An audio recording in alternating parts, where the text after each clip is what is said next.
CBS 성경교실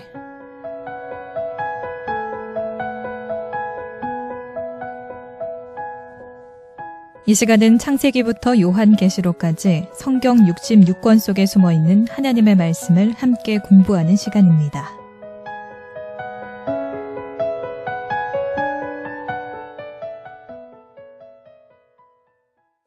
샬롬, 오늘도 여러분과 함께 창세기 공부를 할 최영삼 목사입니다. 오늘도 저를 도와주실 세 분 나오셨습니다. 인사하시겠습니다. 안녕하세요. 새창원 교회 정화진 집사입니다. 네, 반갑습니다. 새창원교회 임순섭 장로입니다. 네. 안녕하세요. 새창원 교회 구종혜 집사입니다. 네, 고맙습니다. 봄도 이제 왔는데 날씨가 좋아지면 놀기도 좋지만 공부하기도 좋을 줄 믿습니다. 성경을 더 많이 볼 수 있는 좋은 계절이 되었으면 좋겠습니다. 지금 우리가 이제 창세기 4장 공부를 하고 있습니다. 가인과 아벨에 대해서 오늘 또 지난번에 이어서 공부를 할 것인데 3장 4장을 통해서 우리 다시 한번 확인해 볼 것이 있는데 그게 뭐냐라고 하게 되면 그 죄의 무서움입니다. 분명히 하나님께서는 우리가 쭉 본 것처럼 하나님 큰 사랑을 베푸시지만 그럼에도 불구하고 3장에서는 그 좋은 에덴 동산에서 쫓겨나고 그 다음에 가인과 아벨 사건에서 보는 것처럼 큰 형이 동생을 쳐 죽이는 이런 비극이 일어나잖아요. 이것을 아담과 하와가 봤을 텐데 하나님의 마음도 아프셨겠지만 아담과 하와의 마음 또한 얼마나 아팠을까. 선악과를 따먹고 당장 죽지 않는다라고 해서 죄에 대한 어떤 그 저주가 없는 것이 아니라 죄라고 하는 것이 이토록 우리들을 아프게 한다라고 하는 사실을 다시 한번 상기를 하면서 죄를 멀리할 수 있는 우리가 다 되었으면 좋겠습니다. 자, 오늘은 지난 시간에서 계속 이제 가인과 아벨의 얘기를 보겠는데 가인이 아벨을 쳐 죽임으로 하나님께서 가인에게 벌을 주시는 것 가운데 하나가 뭐냐라고 하게 되면 땅에 대한 저주입니다. 그래서 11절 12절에 보시게 되면 그 내용이 나와 있는데 4장 11절 12절 우리 장로님 한번 읽어 주시겠습니다. 땅이 그 입을 벌려 내 손에서부터 내 아우의 피를 받았은즉 네가 땅에서 저주를 받으리니 네가 밭을 갈아도 땅이 다시는 그 효력을 내게 주지 아니할 것이요 너는 땅에서 피하여 유리하는 자가 되리라. 아멘. 에덴 동산에서도 그 아담이 죄를 지음으로 말미암아 우리 하나님께서 그 선악과 따먹었을 때 벌 줄 때에 가시와 은근키가 난다라고 했잖아요. 오늘 보게 되면 가인이 죄를 범했는데 또 땅과 연관되어서 말씀을 주신 것을 볼 수 있습니다. 땅의 효력이 없어질 것이다 라고 하는 저주의 말씀을 볼 수 있는데 성경에 보게 되면 땅하고 사람하고 굉장히 밀접하게 이렇게 같이 나가는 걸 볼 수 있습니다. 그래서 사람이 하나님 앞에 아름답게 살면 땅도 풍족하고 아름다워지고 사람이 하나님 앞에 관계가 피폐해지게 되면 땅도 피폐해지는 것을 볼 수 있는데요. 하나만 보도록 하죠. 6장 창세기 6장 11절을 6장 11절 우리 정화진 집사님 한번 읽어보실래요? 6장 11절. 그때 온 땅이 하나님 앞에 부패하여 포악함이 땅에 가득한지라. 자, 그게 보면 온 땅이 누구 앞에 부패했다고 했습니까? 하나님 앞에. 근데 땅이 어떻게 부패할 수가 있나요? 여기 이제 부패했다라고 하는 것은 그러니까 영적인 의미가 있고 죄악을 범하지 않는 그런 의미가 당연히 있는 건데 자 그거 관련돼서 12절을 정지선 개천 읽어보시죠. 12절 하나님이 보신즉 땅이 부패하였으니 이는 땅에서 모든 혈육 있는 자의 행위가 부패함이었더라. 네, 혈육 있는 자가 결국 누구를 얘기하는 겁니까? 사람이잖아요. 사람. 그 사람인데 다음 시간에 우리 6장에서 공부를 하겠지만 그 6장 3절에 보시면 여호와께 이르시되 나의 영이 영원히 사람과 함께 하지 아니하리니 이는 그들이 뭐가 됨이라 했어요? 육신이 되리라 그랬잖아요. 그 육신과 그다음에 방금 읽은 12절에 혈육 있는 자가 원어로 똑같아요. 그러니까 여기 보게 되면 땅은 항상 누구랑 같이 연관되어 있다? 사람이고. 근데 땅이 부패했다는 것은 결국 누가 부패했다는 거예요? 사람이 부패했다라고 하는 것을 볼 수 있습니다. 이건 지금도 마찬가지죠. 지금도 보면 그 아프리카의 그 내전하는 이런 나라를 보게 되면 뭐가 심합니까? 전쟁, 가뭄, 기근이 심하잖아요. 그러니까 사람이 사람을 서로 사랑하지 않는 곳에서 보게 되면 항상 이 땅에 가뭄과 기근이 오는 걸 볼 수 있습니다. 그러니까 가인이 아벨을 쳐 죽일 때 이 땅에 문제가 생기듯이 지금 이 순간에도 보게 되면 그 하나님 앞에 죄 짓고 그 하나님 앞에 죄 짓는 것은 결국 보이는 사람에게 죄를 짓는 것이거든요. 이 두 같이 늘 나가잖아요. 가인이 아벨을 쳐 죽이는 이런 상황이 되게 되면 땅도 가물고 기근에 잠기는 것을 지금도 볼 수 있어서 정말 이 사람을 잘 보존하는 땅을 잘 보존하는 비결은 뭐냐라고 하게 되면 우리가 누구 앞에 잘 사는 겁니까? 하나님 앞에 잘 사는 것이 중요하다라고 하는 것을 가인과 아벨의 사건에서도 다시 한번 확인할 수 있습니다. 자, 그 다음에 우리 하나님께서 이제 가인에게 벌 주시는 것이 뭐냐라고 하게 되면 그 4장 12절에서 이제 땅이 이제 효력을 내지 않을 것이다라고 하나 하고 그 다음에 너는 땅에서 피하며 유리하는 자가 되리다라고 하는 이제 하나님께서 이제 심판의 말씀을 주셨습니다. 그러니까 한 곳에 이제 편안하게 가할 수 없는 인생이 된다는 것이죠. 유리한다, 방황한다라고 하는 것은 마음에 평안이 없다는 것이고 이렇게 안정이 없다는 거 아니겠습니까? 그러니까 그거는 이제 벌 받은 내용이죠. 그랬더니 이제 가인이 하나님 앞에 그 하소연하는 것을 볼 수 있습니다. 저는 이거를 어쩌면 성경에서 제일 먼저 나오는 이제 기도가 아닐까 이렇게 생각하는데 여러분 기도가 뭐죠? 기도하면 뭐가 생각납니까? 기도란 무엇이냐라고 질문하면 얼른 생각나는 게 뭡니까? 하나님과의 교제. 기도란 하나의 기도. 네. 또 기도란 무엇이냐라고 하게 되면 영혼의 호흡, 영적 호흡, 영혼의 호흡. 네. 하나님과의 교제. 하나님과 대화, 교제. 기도가 뭐냐라고 하게 되면 제일 대답 많은 것이 하나님과 교제, 영적 호흡 그렇거든요. 그런데 그 말이 다 맞아요. 맞는데 사실은 그보다 1차적인 의미가 있어요. 기도란 뭐냐라고 했을 때 1차적인 뜻은요. 우리의 소원을 하나님께 아뢰는 것입니다. 이 요리문답에도 나와 있는 거죠. 기도는 우리의 소원을 하나님께 아뢰는 것이잖아요. 그게 가장 1차적인 의미인데 그런 의미로 생각했을 때 성경에 나와 있는 어쩌면 최초의 기도가 이 가인의 기도가 아닐까 이렇게 제가 생각해 볼 수 있습니다. 물론 이게 이제 그 하나님과 대화이기 때문에 기도가 아니다라고 할 수도 있지만 아까 얘기했다시피 기도는 하나님께 뭐라고 했어요? 대화라고 하잖아요. 그러니까 넓은 의미에서 보게 되면 기도다 이렇게 볼 수가 있는데 하나님이 벌을 주었을 때 가인의 태도가 가관입니다. 여러분 같으면 절대로 할 수 없는 그 태도를 취하는 가인을 볼 수 있습니다. 자, 가인이 어떻게 대답하는지 그 13절, 14절 나와 있는데요. 우리 93번 한번 읽어보시죠. 가인이 여호와께 아뢰되 내 재벌이 지기가 너무 무거우니이다. 주께서 오늘 이 지면에서 나를 쫓아내시온즉 내가 주의 낯을 배웁지 못하리니 내가 땅에서 피하며 유리하는 자가 될지라. 물은 나를 만나는 자마다 나를 죽이겠나이다. 자, 이거를 기도라고 생각했을 때 이 기도는 훌륭한 기도입니까? 아니면 아주 나쁜 기도입니까? 이기적인 나쁜 기도. 나쁜 기도죠. 우리가 이제 기도 공부하면 기도는 하나님의 뜻을 구하는 것이다. 그다음에 또 기도할 때 항상 뭘 해야 된다? 회개를 해야 된다. 항상 그걸 우리가 배우지 않습니까? 그래서 회개하지 않고 우리가 하나님 뜻을 구하지 않으면 하나님 응답하지 않는다 이렇게 가르치신 분들도 많으시던데 뭐 기본적으로는 맞다라고 볼 수 있어요.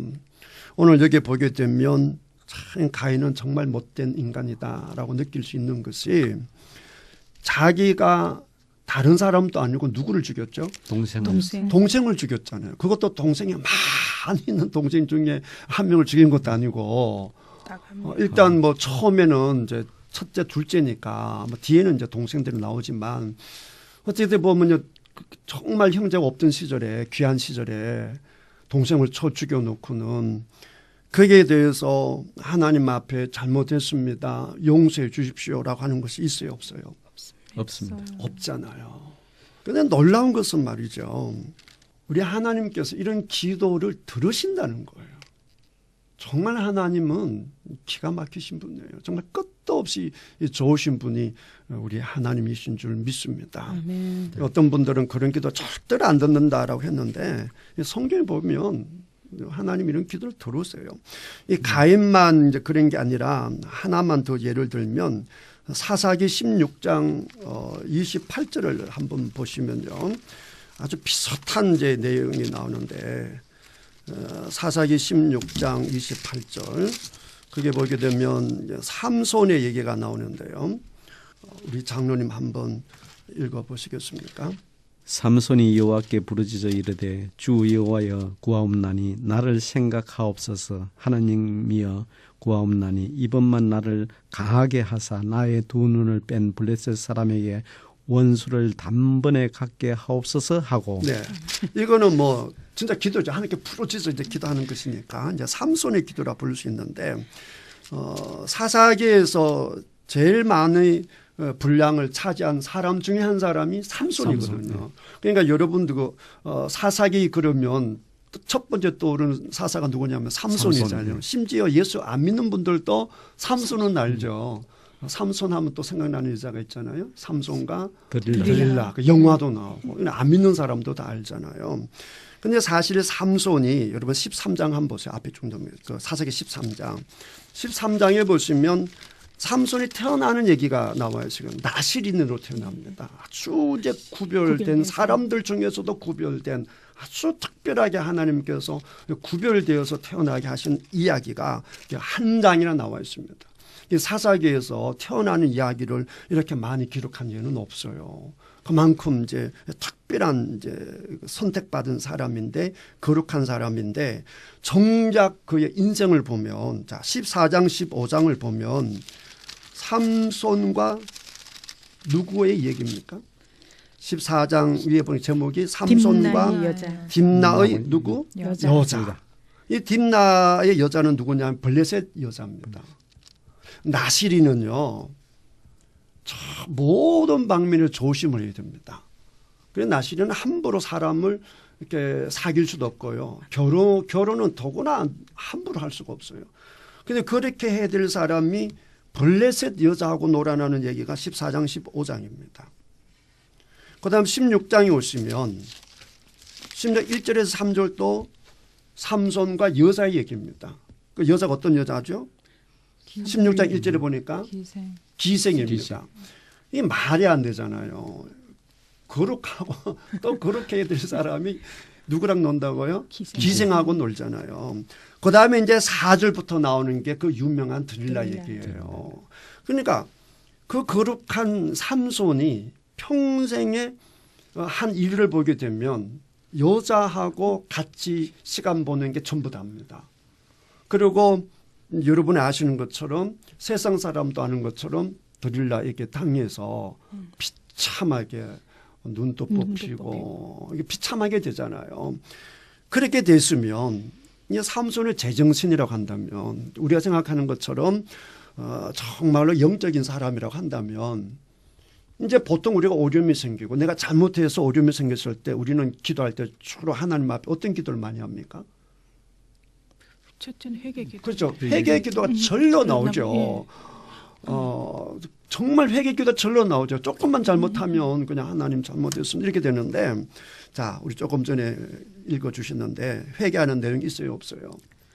그 16장 28절 오시면 회개하는 내용이 있습니까? 없습니까? 없습니다. 없습니다. 보면 제가 다시 한번 읽어볼게요. 삼손이 여호와께 부르짖어 이르되 주 여호와여 구하옵나니 나를 생각하옵소서. 솔직히 자기가 생각이 있으면 자기를 생각해 달라고 할 수 없지. 제가 생각할 게 뭐가 있어. 근데 억울하다는 거지. 억울한 자기만 이제 얘기하는 거야. 참 상처 많은 사람들 보면 이런 특징이 있어요. 하나님이여 구하옵나니 이번만 나를 강하게 하사 나의 두 눈을 뺀 블레셋 사람에게 원수를 단번에 갚게 하옵소서. 원수 갚는데 민족의 원수를 갚겠다. 하나님의 원수를 갚겠다. 이것도 아니고 누구의 원수를 갚아달라는 거예요? 자기 자신의 원수를 갚아달라는 거죠. 그냥 철저하게 보면 자기만 생각하고 자기뿐인 사람이죠. 이런 사람이 어떻게 거룩한 지도자라고 할 수 있겠습니까? 자, 그럼에도 불구하고 우리 하나님이 이 삼손의 기도를 들어주시겠어요? 안 들어주시겠어요?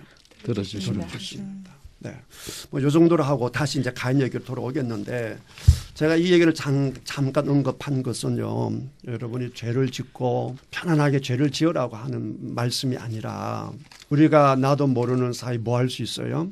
죄를 지을 수 있죠. 자, 그럼에도 불구하고 우리가 방금 가인과 삼손을 보게 되면 회개하지 않고 막 하나님 앞에 간구해도 하나님이 그 기도를 들으세요, 안 들으세요? 들어주시잖아요. 그러니까 용기를 내라는 거죠. 내가 실수했다. 잘못된 길에 빠졌을 때에 악한 사탄 마귀는 이렇게 접근하거든요. 너는 그렇게 못된 놈이야. 나쁜 놈이야. 무슨 네가 성도라고. 네가 무슨 목사라고. 네가 무슨 뭐 권사라고. 근데 기도해보면 소용없어. 아니에요. 내가 죄를 범했다 할지라도 주님 앞에 나아가면 되는 겁니다. 아멘. 주님 앞에 나아가면 사는 줄 믿습니다. 아멘. 더구나 여러분들은 이렇게 기도 못하잖아요. 하라고 해도 이렇게 못하죠. 여러분들은 어떻게 기도합니까? 그저 울면서 그냥 또 때로는 또 금식도 하면 그렇게 기도할 거잖아요. 근데 그렇게 하면서도 내가 죄를 범했기 때문에 하나님 내 기도 안 들어주신다라고 생각하는 사람들이 너무나 많기 때문에 제가 그분들에게 그 위로를 용기를 드리기 위해서 드리는 말씀이니까 여러분 이 말씀을 좀 잘 간직하셔서 하나님은 우리의 기도를 들으신다 안 들으신다? 들으신다라고 하는 확신을 갖기를 주님의 이름으로 축복합니다. 아멘. 다시 우리 이제 본문 4장으로 돌아왔어요. 가인이 이렇게 철딱선이 없는 소리를 하고 이렇게 형편없는 기도를 하나님께 올려드리는데도 불구하고 우리 하나님께서는요. 우리 앞에 3장에서도 뭐 보았던 것처럼 계속해서 사랑을 주십니다. 정말 끝도 없이 사랑을 주시는데요.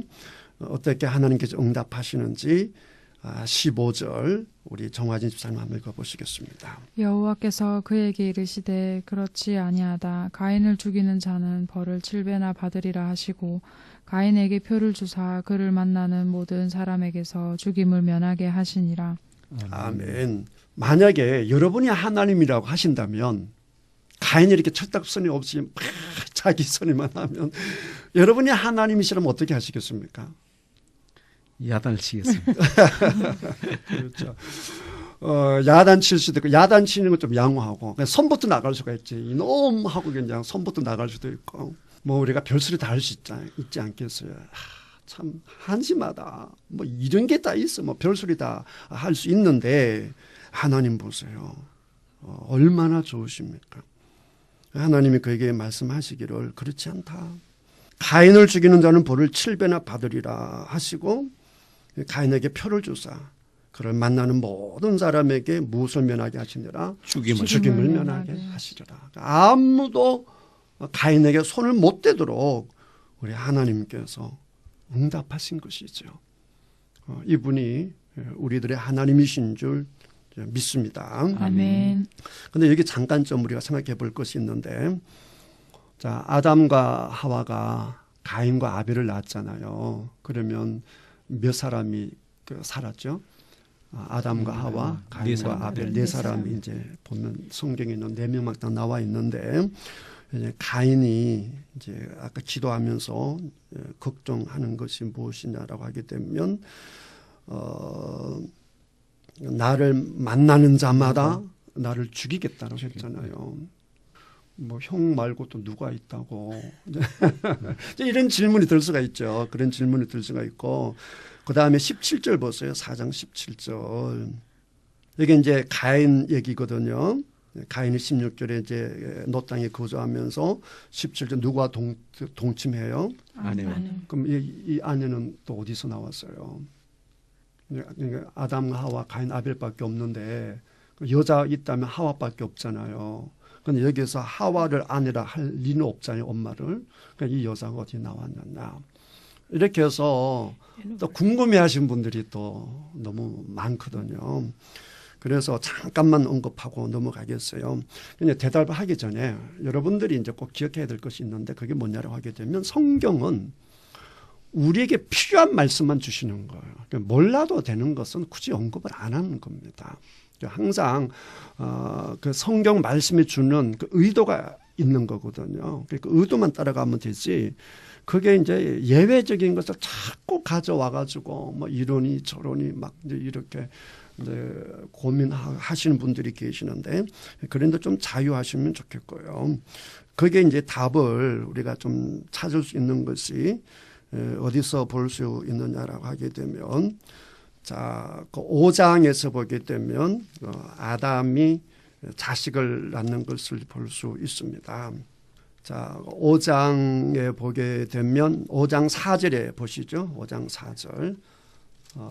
우리 93만 읽어볼까요? 아담은 셋을 낳은 후 800년을 지내며 자녀들을 낳았으며 네. 그게 누구를 낳았다라고 했습니까? 셋을 셋을 낳고 800년을 800년을 지난 다음에 지내고 누구를 낳았다라고 했습니까? 자녀들을 자녀. 우리는 이제 자녀라 그러니까 우리가 자녀 그러면 예를 들면 이렇게 질문해요. 장로님에게는 자녀가 있어요, 없어요? 있습니다. 이렇게 하고 그다음에 이제 93명 자녀가 있어요, 없어요? 아들만 둘 있습니다. 네. 저렇게 자녀가 있습니까? 그러면 네, 자녀 있습니다. 이렇게 하지 아들만 둘 있습니다라고 하는 사람은 똑똑하신 분이지. 그러니까 아들이 있든지 딸이 있든지 있으면 우리가 자녀 있다고 생각해요? 없다고 생각해요? 있다고 생각해요. 그냥 아들도 없고 딸도 없고 아무도 없을 때 자녀가 없다라고 하지. 근데 사실은 이 말 뜻은 93 대답이 맞거든요. 이 자자가 무슨 자자예요? 아들 자자. 여자는 계집 여자잖아요. 여자 여자잖아요. 그러니까 아들과 딸이 있습니까? 이 질문이거든. 근데 우리나라 말은 원칙은 그 뜻인데 그것보다는 그냥 자식이 있느냐 주로 이렇게 묻잖아요. 그래서 자녀들을 낳았으며 이렇게 하니까 별로 개념이 없는데 원어하고 영어 성경에 보게 되면 어떻게 나와 있느냐면 아들들, 딸들 이렇게 나와 있습니다. 우리가 알기로는 아담이 딸 낳은 기억이 거의 없잖아요. 그렇죠? 그런데 보면 딸들을 낳았다고 돼 있거든요. 그게 무슨 얘기냐라고 하게 되면 성경은 다 기록하는 게 아니다라고 하는 것을 여러분 좀 상식적으로 알아놓으시면 좋겠고 가인과 아벨 외에도 이미 아담과 하와를 통해서 많은 자녀들이 나왔을 수도 있다라고 하는 것을 그냥 상식적으로 좀 알아주시면 되겠습니다. 그 정도로 해서 또 누가 하는 이런 질문에 대해서 좀 자유함을 좀 누렸으면 좋겠습니다. 자, 다시 우리 하나님이 얼마나 좋으신지에 대해서 우리가 말씀을 보도록 하겠는데요. 그 무수하는 가인에게 우리 하나님께서 가인에게 걱정하지 마, 염려하지 마, 너를 아무도 못 죽이게 내가 할 거야 라고 해서 조치를 취하셨는데 15절을 보시면 그 하나님께서 가인에게 무엇을 주었죠? 표를 주었습니다. 표. 이 표가 이제 참 중요한데 이제 원어로 보게 되면 오트 이렇게 오트 이제 이 단어인데 여러분 표 그러면 이제 대표적으로 생각나는 것이 짐승의 표가 있죠. 요한계시록에 보게 되면 짐승의 표가 있는데 여러분 요한계시록 짐승의 표를 한번 찾아볼까요? 요한계시록 맨 뒤에 있으니까 13장 16절을 한번 보시죠. 거기에 보면 이렇게 나와 있어요. 그가 모든 자 곧 작은 자나 큰 자나 부자나 가난한 자나 자유인이나 종들에게 그 오른손이나 이마에 무엇을 받게 하고 표를 받게 하고 그랬습니다. 그 다음에 이제 17절 18절 그 유명한 666이 나오는 내용인데 17, 18절 우리 장로님 한번 읽어보시죠. 누구든지 이 표를 가진 자에게는 매매를 못하게 하니 이 표 곧 짐승의 이름이나 그 이름의 수라. 지혜가 여기 있으니 총명한 자는 그 짐승의 수를 세어보라. 그것은 사람의 수니 그의 수는 666이니라. 네, 이제 그 유명한 666이 나오죠. 이는 다음에 기회가 있을 때 우리 계시록 다룰 때 공부하도록 하고요. 딱 하나만 보면 돼요. 이 짐승은 항상 사탄과 관련된 쪽에서는 이제 권력자들이란 말이에요. 뭐 국가를 뜻하든지 그러는데 표를 받게 하는 거예요. 이게 무슨 얘기냐를 하게 되는데 뭘 얘기하고 싶어서 이걸 성경을 보느냐를 하게 되면요. 항상 오리지널은 하나님이고요. 사탄은 항상 뭘 만들어내느냐. 모조품, 짝퉁을 만들어내요. 그래서 사탄은 항상 하나님 흉내를 냅니다. 하나님 흉내를 내면서 그 하나님의 원의를 하나님의 선한 뜻을 다 부셔버리고 파괴하고 그 하나님의 뜻이 완전히 반대도록 늘 역할하는 것이 사탄이에요. 그러나 오리지널 원래 표를 만드시고 이 표를 사용하신 분은 누구시라고요? 하나님이에요. 의도가 다르죠. 가인에게는 표를 왜 주셨어요? 죽이지 못하도록 살리기 위해서. 살리려고. 그렇잖아요. 근데 사탄은 그 표를 다 줘서 하나님을 못 섬기게 만드는 거예요. 그래서 결국 어디로 몰고 가는 겁니까? 죽음으로 몰고 가는 거죠. 하나님은 그 표를 통해서 살리려고 하는데 그렇죠? 사탄은 그 표를 통해서 뭐 하려고 하는 겁니까? 죽이려고 하는 거죠. 그러니까 하나님은 항상 살리시는 분이시고 사탄은 항상 뭐 하게 하는 놈이죠? 죽이려고 하고 죽이고 파괴하고 어둠 가운데 거하게 하는 이게 사탄이죠. 그러니까 좋은 것은 항상 하나님으로부터 나온다. 명품은 하나님으로부터 나오고 사탄은 언제나 뭘 만든다? 짝퉁을 만든다. 라고 하는 것은 아시고요. 이 표를 주셨다라고 했는데 이 표가 이 오투라고 하는 것이 성경 곳곳에 다하게 나오는데요. 정말 이 중요한 뜻이 있습니다. 몇 군데만 좀 찾아보도록 하겠는데요. 자, 출애굽기 12장 13절을 보겠습니다. 출애굽기 12장 13절. 내가 애굽 땅을 칠 때 그 피가 너희가 사는 집에 있어서 너희를 위하여 표적이 될지라. 내가 피를 볼 때 너희를 넘어가리니 재앙이 너희에게 내려 멸하지 아니하리라. 네. 아멘. 이게 보게 되면 이게 6월절 때 얘기거든요. 죽음의 천사가 지나갈 때에 무엇을 보면 다 넘어갔나요? 피를 보면 다 넘어갔죠. 이게 또 방금 보게 되면 내가 무엇을 볼 때에 피를 볼 때에 뭐 하리니? 넘어가리니. 넘어간다. 패스 오버 이렇게 해서 6월절이거든요. 그러니까 그 집 안에 사는 사람이 착하든지 악하든지 살인자든지 아니면 성인군자든지 관계없이 그 문에 뭐가 표해져 있으면 피가 이제 표시가 돼 있으면 그 집 안에 있는 사람은 전부 다 뭐하죠? 살리죠. 그렇죠. 그러니까 여기서 말하는 이제 표적이 될지다라고 했는데 표적이 오토입니다. 가인에게 줬던 표랑 같은 단어예요. 의미가 굉장히 같지 않습니까? 그렇죠? 가인에게 표를 줘서 죽음을 면하게 하듯이 똑같이 하나님의 말씀을 듣고 순종하는 집에 순종한 의미로 전부 다 피를 이렇게 칠하는데 그 피를 보면 사는데 그게 하나님께서 그 표적이란 말이에요. 그게 오토라고 하는 것이죠. 이게 물론 예수 그리스도의 무엇을 상징하겠습니까? 보혈을 상징하시는 것이죠. 그러니까 우리들에게 예수 그리스도의 보혈이 있으면 죽임을 면하는 뭐가 되겠어요? 표가 되는 것이죠. 이건 이제 그런 게 되는 것인데 여기에 이제 다른 데도 좀 중요한 의미가 있거든요. 어디를 찾아보느냐라고 하게 되면 창세기 17장 11절. 자, 창세기 17장 11절을 보겠습니다. 너희는 포피를 베어라. 이것이 나와 너희 사이의 언약의 표징이니라. 네. 여기 보게 되면 표징 이게 역시 오토입니다. 표징이. 이제 포피를 베어라라고 하는 것은 할례를 행한다라고 하는 뜻이거든요. 이게 이제 무슨 표시가 되느냐라고 하게 되면 할례를 받아야 하나님의 백성이 되는 거예요. 그래서 17장 9절에 보시면 하나님이 또 아브라함에게 이르시되 그런즉 너는 내 언약을 지키고 내 후손도 대대로 지키라. 너희 중 남자는 다 할례를 받으라. 이것이 나와 너희와 너희 후손 사이에 지킬 내 무엇이다고요? 언약이라는 거예요. 그래서 이스라엘 백성들은 누구든지 할례를 받으면 무조건 누구의 백성이다? 하나님의 백성이 되는 거예요. 그러니까 이스라엘 백성으로 태어나도 무엇을 받지 않으면 할례를 받지 않으면 그 하나님의 백성이 안 돼요. 그러니까 저 사람이 하나님의 백성일까 아브라함 후손일까라고 했을 때 그 사람 표가 있다는 거죠. 딱 그 표를 보면 아브라함의 후손이구나 이렇게 한다는 것이죠. 그게 뭐라고요? 그게 할례라고 하는 것이죠. 여기서 말하는 표징이 역시 오토입니다. 굉장히 중요한 의미잖아요. 그러니까 이스라엘 사람들은 나는 할례 받았다라고 하게 되면 난 무조건 하나님의 백성이 되는 것이고 누구의 후손이 됩니까? 아브라함 후손이 된다라고 하는 확실한 표다 이렇게 생각하고 이제 있는 거죠. 그 다음에 또 이제 중요한 개념이 하나 더 있는데 31장 출애굽기 31장 13절을 보겠습니다.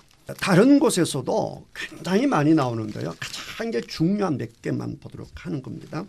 출애굽기 31장 13절 우리 장로님 한번 읽어주시죠. 너는 이스라엘 자손에게 말하여 이르기를 너희는 나의 안식일을 지키라. 이는 나와 너희 사이에 너희 대대의 표징이니 나는 너희를 거룩하게 하는 여호와인 줄 너희가 알게 함이라. 네. 그러니까 이제 안식일을 지키느냐 안 지키느냐 이것이 하나님의 백성이다라고 하는 표시가 된다는 거예요. 그러니까 이제 안식일 날 되게 되면 하나님의 백성하고 하나님의 백성 아닌 사람 확 차이가 나는 거죠. 그러니까 안식일을 지키면 무조건 무슨 백성이 됩니까? 하나님의 백성이 되는 거예요. 여기서 표징 역시 오토입니다. 그러니까 이 오토라고 하는 것은 정말 이제 중요한 개념이 되는 것이죠. 지금은 우리들에게 예수 그리스도가 우리들에게 오토가 되어서 우리가 이제 하나님의 백성으로 사는 이제 표시가 되는 것이죠. 그러니까 여기에서 보게 되면 가인이 죄를 범하고 하나님 앞에 말도 안 되는 기도를 하실 때 하나님께서 가인에게 꾸중하시고 혼내주시는 것이 아니라 그 순간에조차 하나님은 가인에게 사랑을 베푸시고 은혜를 주시는 것을 볼 수 있는데 그 은혜의 핵심이 표에서 나타나죠. 오토에서 나타나는 건데 이렇게 좋으신 하나님이 우리 하나님이신 줄 믿습니다. 아멘. 이 사랑과 이 은혜 가운데 사는 사람들을 우리는 그리스도인이다 이렇게 보면 됩니다. 그런데 사람은 참 안타까운 게 뭐냐라고 하게 되면 에덴 동산을 주었어요. 그래서 선악과만 안 따먹으면 되는데 기어코 뭘 따먹습니까? 선악과를 따먹죠. 이게요. 가인도 마찬가지입니다. 가인이 이제 죄를 범했잖아요. 그 사실은 큰 죄를 범했으니까 하나님 그 자리 심판해 버려야 되잖아요. 그랬는데 철딱서니 없이 하나님 저 살려주세요. 무서워요. 이렇게 하니까 하나님이 그게 또 은혜를 베풀잖아요. 그 은혜를 베풀면 그 은혜 속에 머물면 얼마나 좋겠습니까? 그런데 그 은혜 속에 머물지 않아요. 참 안타깝죠. 꼭 우리들의 모습 같지 않습니까? 은혜를 받고 또 넘어지고 하는. 자, 그걸 어디서 알 수 있느냐라고 하게 되면 16절에서 보게 되면 가인이 하나님의 은혜 가운데 살지 못하고 또 죄악 속에 빠지는 참 안타까운 모습을 볼 수 있는데요. 자, 16절, 17절을 우리 정지사님 한번 읽어보시죠. 가인이 여호와 앞을 떠나서 에덴 동쪽 노 땅에 거주하더니 아내와 동침함에 그가 임신하여 에녹을 낳은지라. 가인이 성을 쌓고 그의 아들의 이름으로 성을 이름하여 에녹이라 하니라. 네. 자, 분명히 가인이 나를 만나는 자가 나를 죽이겠습니다. 하나님 무섭습니다. 이렇게 하니까 걱정하지 마. 내 표를 줄 거야. 그러면 어떤 사람도 내게 손을 못 대. 라고 표를 줬잖아요. 그러면 어떻게 하면 되죠? 어떻게 하면 됩니까? 네, 알겠습니다. 네, 알겠습니다 하고 괜한 그 말씀을 믿고 그 말씀 안에서 자유하면 되잖아요. 하나님이 나를 못 주게 표를 주셨으니까 이 표를 내밀면 되잖아요. 그런데 16절 17절을 보니까 가인이 하나님의 말씀을 믿습니까? 못 믿습니까? 못 믿어. 못 믿습니다. 그걸 어디서 알 수가 있죠? 요 요 앞을 앞을 떠났어. 떠나서 에덴동 예, 쪽 떠났다라고 하는 것을 또 알 수가 있고 17절에 또 알 수 있는 구절이 있는데 어디서 가인이 성을 성을 그렇죠. 쌓고 성을 쌓는 거죠. 이 성을 쌓는다는 개념이 뭡니까? 성을 자기를 쌓는다. 보호하고 자기를 지킨다. 보호한다는 것이죠. 이 성이라고 하는 것은 이제 일을 이제 워낙 이렇게 그 사실 도시이거든요. 근데 이제 도시라고 하는 것이 우리는 이제 성읍이라고 했는데 여러분 도시라고 하는 것이 그렇지 않습니까? 서울도 그렇죠. 서울도 이제 동서남북에 이제 문이 있고 남대문 동대문 다 문이 있잖아요. 문이 있고 그 문과 문 사이 뭐가 있습니까? 성벽이 있죠. 성벽. 그래서 그 성을 이루는 거죠. 그래서 한성이 되는 것이죠. 한양성이 되는 거죠. 그러니까 모든 성은 전부 다 성벽으로 이렇게 보호되어 있는 거예요. 그러니까 이게 무엇을 뜻합니까? 가인이 누구를 믿지 못했다? 하나님을 믿지 못한 거죠. 하나님을 못 믿고 그러니까 내가 스스로 나를 뭐 해야겠다? 지키겠다. 보호해야겠다는 것이죠. 그러니까 성을 쌓는 것이죠. 하나님의 말씀을 주시는데도 그렇지 않습니까? 우리들하고 비슷하지 않습니까? 걱정하지 말라고 염려하지 말라고 하는데 자꾸 걱정하지 않습니까? 참 가인 보고 안타깝다는 생각이 들지만 더 속상한 것은 이런 가인의 모습과 나의 모습이 별반 다르지 않다는데 더 속상함이 있어요. 사실은. 자, 그럼에도 불구하고 하나님은 계속 우리를 붙잡아 주신 분이시니까 계속 흐르는 하나님의 은혜를 계속 확인해 나가야겠습니다. 자, 이제 가인이 그 하나님을 떠나서 에덴 동쪽에 놋 땅이라고 하는 있는데 이제 그 땅이 거주했다 그랬습니다. 그 놋이라고 해서 그 보면 일자라고 아라비아 숫자가 있지요. 그 밑에 보니까 뭐라고 되어 있습니까? 유리함 이렇게 되어 있죠. 유리함. 그러니까 하나님을 떠나면 그 자체가 뭐가 되는 거예요? 유리하는 게 되는 거죠. 우리가 하나님을 떠나고 뭐 유리 방황할 수밖에 없는 것이죠. 이제 그 탕자의 비유에서 그렇지 않습니까? 아들이 아버지를 떠날 때 그 많은 재산을 가져가지만 아버지를 떠난 그 순간부터 사실은 뭐가 시작되는 거예요? 유리가 시작되는 거죠. 방황함이 떠돌이가 시작되는 것이죠. 마찬가지다. 이렇게 보면 되겠습니다. 자, 그 다음에 이제 16절부터 24절까지는 어떤 내용이 나와 있습니까? 가인의 자손이 나와 있습니다. 그 다음에 이제 25절, 26절에는 셋의 이제 자녀 얘기가 나오고 5장에 보니까 어떤 계보가 나와 있죠? 아담의 계보가 나와 있습니다. 그러니까 이제 크게 보게 되면 4장 16절에서 24절은 가인 계열의 족보고 그다음 25절 크게 5장에서는 셋 계열의 이제 족보다 이렇게 보면 되는데 여러분 이제 결론적으로 보게 되면 가인의 족보가 셋의 족보에 비하면 너무나 화려합니다. 세상적으로 보면 너무나 성공한 가문입니다. 여러분 이제 집에 가셔가지고 5장 읽어보시면 아시겠지만 5장에서는 내세울 만한 게 없습니다. 세상적으로 뭐 돈을 많이 벌였다든지 뭐 업적을 남겼다든지 이게 없어요. 전부 다 애기 낳고 죽었다 그 얘기밖에 없습니다. 그러다가 이제 에녹 얘기가 나오고 에녹은 안 죽었다 그 얘기밖에 없어요. 그런가 비하면 4장 가인의 자손은요 얼마나 화려한지 모릅니다. 가문들이 얼마나 놀라운지 모릅니다. 자, 그걸 확인을 해보겠는데요. 이제 가인이 누구를 낳았다라고 했습니까? 에녹을 낳았다라고 했죠. 그리고 가인이 성을 쌓고 그 이름을 뭐라고 했습니까? 에녹이라고 했죠. 벌써 가인 자체가 능력이 있어요, 없어요? 있죠. 성을 쌓았습니까? 그다음 성을 쌓고 그 이름을 무엇이라 했다고요? 에녹이라 한 거예요. 그러면 도시니까 사람들이 있다고 봐야죠.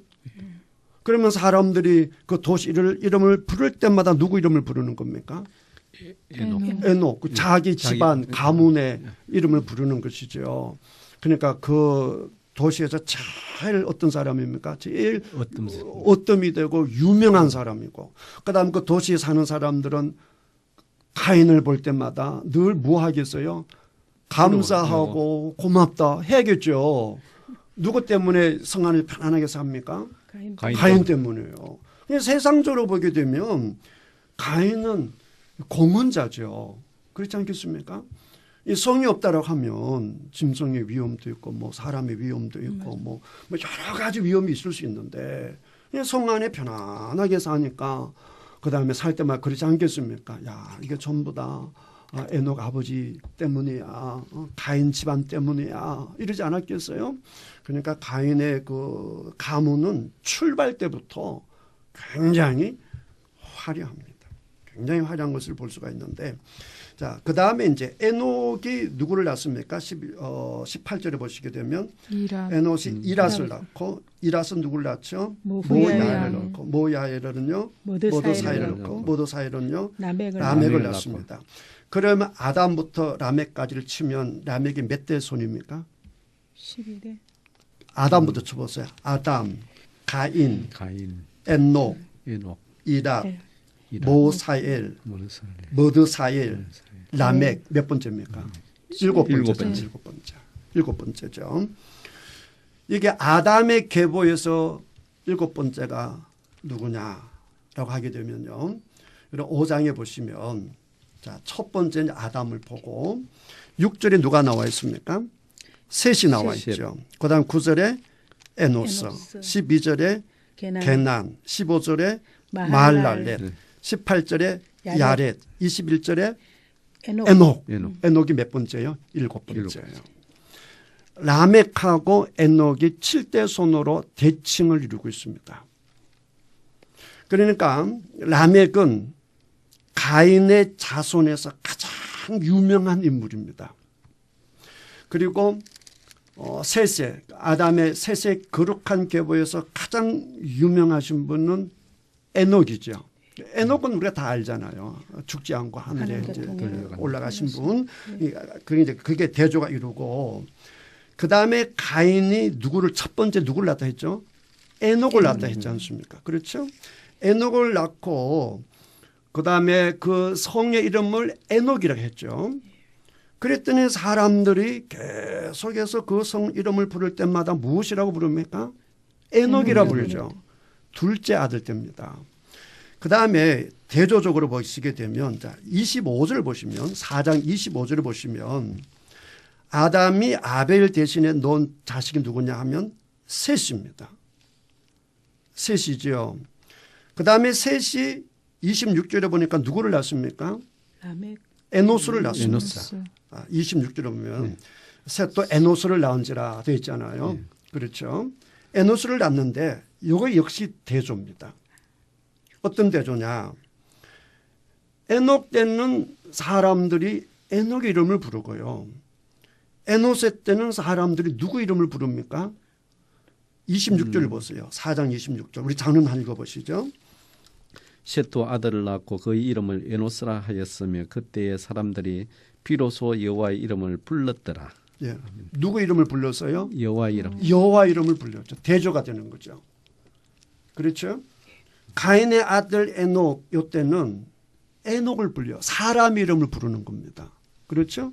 근데 셋째 아들 에노스 이때는 누구를 부릅니까? 여호와 이름을 부르죠. 그 둘째 때 서로 대칭을 이루고 일곱 번째 서로 대칭을 이루는데 이 라멕이 이제 가인의 자손에서 라멕이 정말 대단한 사람입니다. 요즘 세상적으로 보면 정말 성공한 사람이다 이렇게 볼 수 있습니다. 왜냐? 그는 이제 첫 번째 그의 위대함이 그 능력 있음이 나타나는 것이 19절에 보게 되면 라멕이 아내를 몇 명을 맞이합니까? 두 아내를 맞이합니다. 이거는 뭐가 있다는 거예요? 능력이 있다는 것이죠. 능력 없는 남자가 어떻게 두 아내를 거느리겠습니까? 그 다음에 두 아내가 아들을 낳는데 첫 번째 아내가 아다죠. 자, 20절을 우리 정지사 한번 읽어보시죠. 아다는 야발을 낳았으니 그는 장막에 거주하며 가축을 치는 자의 조상이 되었고 네, 자, 아다가 야발을 낳았는데 그가 무슨 조상이 되었습니까? 가축 치는 자의 조상이 됐습니다. 돈을 잘 벌었다는 겁니까? 못 벌었다는 겁니까? 잘 벌었다. 예. 그러니까 참고적으로 아벨도 양을 기르는데 여기에서 이제 가축을 치는 조상이 되었다고 하는 것은 원어적으로 보게 되면 매매한다는 이런 뜻이 있어요. 그러니까 본격적으로 사업적인 그런 걸 하지 않았나 이렇게 생각해 보시면 되겠고요. 그 다음에 이제 그 아다가 둘째 아들을 낳았는데 21절에 보니까 우리 93절 읽어보시죠. 4장 21절. 그의 아우의 이름은 유발이니 그는 수금과 퉁소를 잡는 모든 자의 조상이 되었으며 네, 역시 유발 역시 능력이 있습니다. 그럼 무슨 조상이 됩니까? 수금과 수금과 퉁소를 퉁소를 잡는 잡는 요즘 말로 하게 되면 예술을 하는 쪽에 조상이 되는 것이죠. 역시 능력이 탁월한 것이죠. 그다음에 둘째 부인 이제 신라가 또 아기를 낳는데 이게 또 만만치 않습니다. 우리 장로님 22절 읽어보시죠. 신라는 두발가인을 낳았으니 그는 구리와 쇠로 여러 가지 기구를 만드는 자요 두발가인의 누이는 나아마였더라. 네, 이거 보면 이제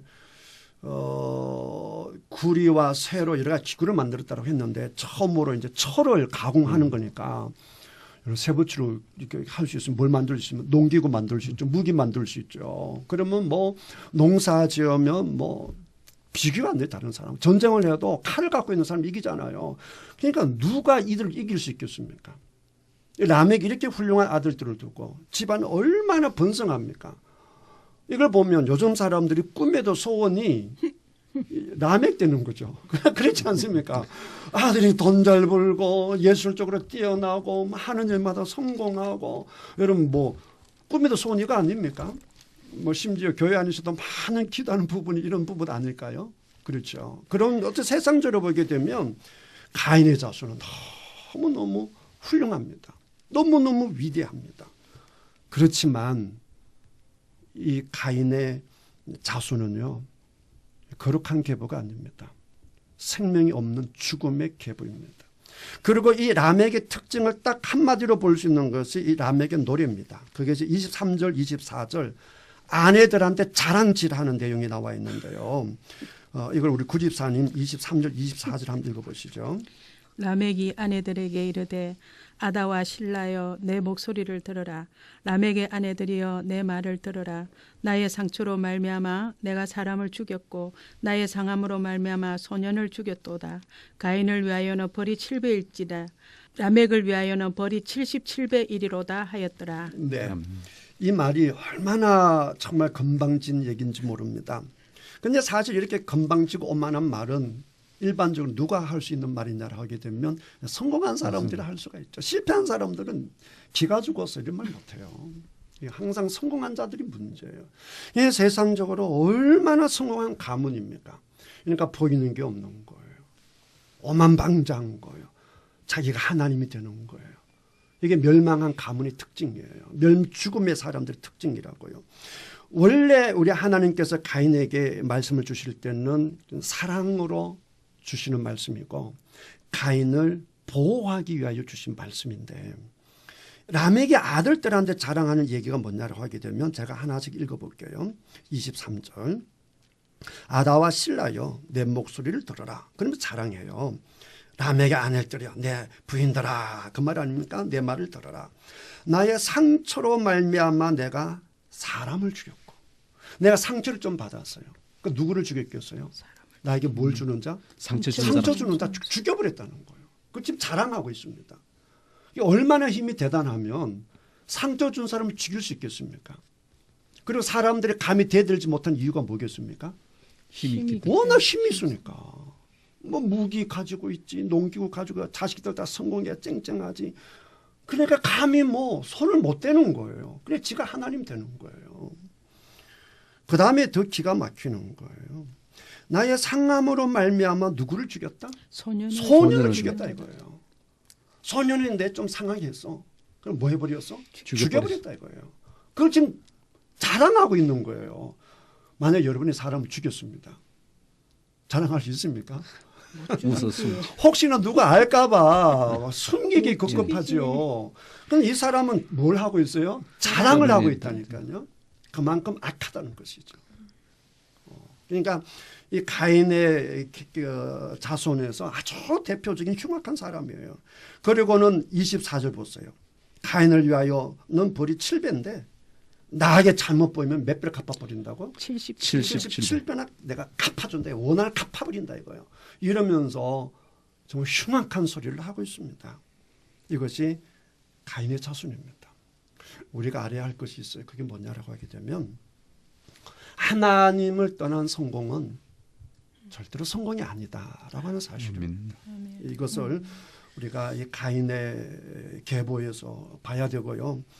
이 창세기 저자는 4장 5장을 아주 이게 대비시켜 놓고 있습니다. 첫째, 둘째, 일곱째 딱 대비시켜서 하나님을 떠난 자손과 하나님이 함께하는 자손이 어떻게 차이가 나는지 잘 보여주고 있습니다. 다음 시간에 아담의 계보에 대해서 좀 더 말씀을 드리도록 하고요. 시간이 좀 지났지만 그래도 한 분씩 오늘 배운 말씀 나누도록 하겠습니다.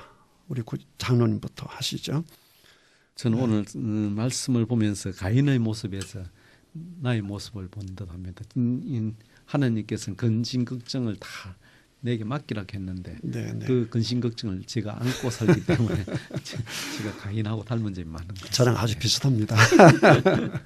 우리 정 교사님은요? 그 말씀을 보면서 가인이 이렇게 악했나 그거를 또 다시 한번 그렇죠. 보게 되었고 네. 이렇게 악한 자의 기도도 하나님은 어떻게 들어주셨지 이런 생각이 들었어요. 네, 우리 구집사님. 네. 참 하나님의 사랑은 진짜 찬송가 가사처럼 하늘 바다보다 넓고 너무 깊습니다. 저는 뭐를 깨달았냐면 이기주의자보다 이타주의가 되어서 정말 하나님의 사랑을 널리 전했으면 좋겠습니다. 아멘. 오늘 말씀을 통해 다시 확인할 수 있는 것은 죄인임에도 불구하고 하나님은 계속해서 은혜를 베풀고 계시다라고 하는 사실을 우리가 다시 한번 확인을 합니다. 나도 모르는 사이에 죄를 짓거나 때로는 의도적으로 죄를 짓거나 그랬을 때마다 하나님 앞에 나아가서 하나님의 회개 기도하시고 관계를 회복해서 에덴 동산 같은 삶을 살아갈 수 있는 우리 모두가 되었으면 좋겠습니다. 아멘. 아멘. 지금까지 청취해 주셔서 대단히 감사합니다. 고맙습니다. 감사합니다.